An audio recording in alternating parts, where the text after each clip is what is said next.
కాంగ్రెస్ నుంచి ప్రయాణం వైఎస్ఆర్సీపీ వైపు ఎలా మళ్ళీందండి అసలు? కాంగ్రెస్ అంటే ఈ రాష్ట్ర విభజన తర్వాత కాంగ్రెస్ పార్టీ లేకుండా పోయింది కదా ఆంధ్రాలో. 14 తర్వాత. పార్టీ అనేది లేదు అక్కడ. ఆంధ్రాలో ఎప్పుడైతే రాష్ట్ర విభజన చేశారో పార్టీ అనేది ఆల్మోస్ట్ 90% షిఫ్టెడ్ టు వైఎస్ఆర్సీపీ. నాయకులే కాదు, ఓటర్స్, కాంగ్రెస్ ఓటర్స్ మొత్తం అటు షిఫ్ట్ అయింది. ఇప్పటికీ అక్కడే ఉంది కాంగ్రెస్ ఓట్ బ్యాంక్ అనేది. షిఫ్ట్ అవ్వలేదు.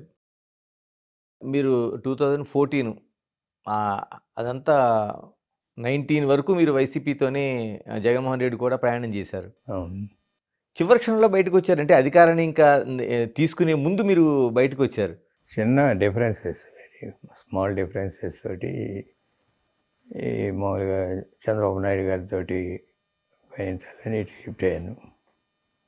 2 ఉన్నాయి, బంధుత్వం ఒకటి ఉంది చంద్రబాబు నాయుడు గారితో. అతనితో డిఫరెన్సెస్ వచ్చాయి. డిఫరెన్సెస్ అంటే ఈ పర్సనల్ పోట్లాడలు ఏం కాదు, మామూలుగా పార్టీ కార్యక్రమాలు నడిపే విధానం మీద నేను విభేదించి బయటకు వచ్చి టీడీపీలో జాయిన్ అయ్యాను.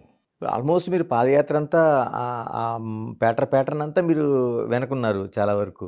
పాదయాత్ర, పార్టీ నిర్మాణం అన్నిట్లోనూ ఉన్నాను. ఇదే 1 year ముందు, 1 year కాదు 7-8 months ముందు డిఫరెన్స్ వచ్చినాయి. Came out. సరే, ఇప్పుడు ఉండే జగన్మోహన్ రెడ్డి గారు ఉండే నివాసం, అంటే అంతకుముందు ముఖ్యమంత్రిగా ఉండే నివాసం కావచ్చు, లేకపోతే అదంతా మీరు నిర్మాణం చేశారు? అంతకుముందు కన్స్ట్రక్షన్ మీరు అంతకుముందే మొదలు పెట్టారంటారు? ఏం చేసింది మా అబ్బాయి, నేనంటే మా అబ్బాయి కంపెనీలో లేఅవుట్లో 2 ప్లాట్లు, ఆయన ఒక ఆఫీస్ ఒక ప్లాటు, రెసిడెన్స్ ఒక ప్లాటు, మిగతా అన్నీ వెళ్ళాల్సింది. అంటే ముందు విల్లాస్ కోసమని మీరు అది స్టార్ట్ చేశారు? అవును.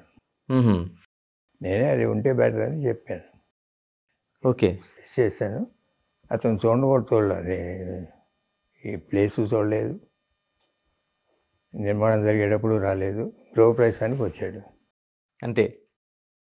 అంటే ఎలక్షన్కి ముందు కదండి గృహప్రవేశం జరుగుతా? ఎలక్షన్ ముందే. నేను లేను గృహప్రవేశాన్ని, నేను వెళ్ళా, మా అబ్బాయి వెళ్ళాడు. కానీ అప్పటికి మీరు బయటకు వచ్చారు. అంటే పార్టీకి విరాళంగా ఇచ్చారా? లేక అదేం లేదు, సైట్ అతని పేరు మీద కొన్నాం, కన్స్ట్రక్షన్ కాంట్రాక్ట్ కూడా మనం చేసి అన్నీ వాస్తు ప్రకారం, కానీ అన్నీ మంచిగా వస్తాయి. దాని ముందు పార్టీ ఆఫీస్ కూడా సేమ్ డిజైన్తో ఉంటుందండి. ఇప్పుడు అది మీరు కట్టిందేనండి? Party office, camp office. Okay, ఇల్లు సేమ్ డిజైన్లో ఉంటుంది? ఇల్లు వెనకాల ఉంటుంది. వెనక ఉంటుంది. 2 కూడా మీరు స్ట్రక్చర్ నిర్మాణం చేసింది. ఓకే, అది పార్టీ ఆఫీస్ అనే ఆయన ఉద్దేశం. నేను నవ్వుతూ జోక్ చేసేవాడిని ఎప్పుడన్నా, అది క్యాంప్ ఆఫీసు, క్యాంప్ ఆఫీసే తప్ప పార్టీ ఆఫీస్ కాదని. ఓకే, అధికారం వస్తుందని. వస్తుంది అంటే క్యాంప్ ఆఫీస్ అయినా పార్టీ ఆఫీస్ అయినా ప్రెసిడెంట్ రూము, సెక్రటరీ రూమ్ ఉంటాయి, లేకపోతే స్టాఫ్ రూమ్లు ఉంటాయి. క్యాంప్ ఆఫీస్ అయితే స్టాఫ్ రూమ్లు ఉంటాయి, సెక్రటరీలు వాళ్ళు. పార్టీ ఆఫీస్ అయితే పార్టీ జనరల్ సెక్రటరీలు వీళ్ళు ఉంటారు. ఇప్పుడు మళ్ళీ అది పార్టీ ఆఫీస్ చేసుకున్నాడు. శశిగిరి గారు, అంటే చిన్న డిఫరెన్స్ అంటున్నారు, పార్టీ కోసమేనండి? పార్టీ నిర్మాణం కోసం, లేకపోతే పార్టీకి నడవడి కోసం ఆ మూమెంట్లోనే జరిగిందా ఆ డిఫరెన్సెస్ అనేవి? అంతే, పార్టీ కోసమే.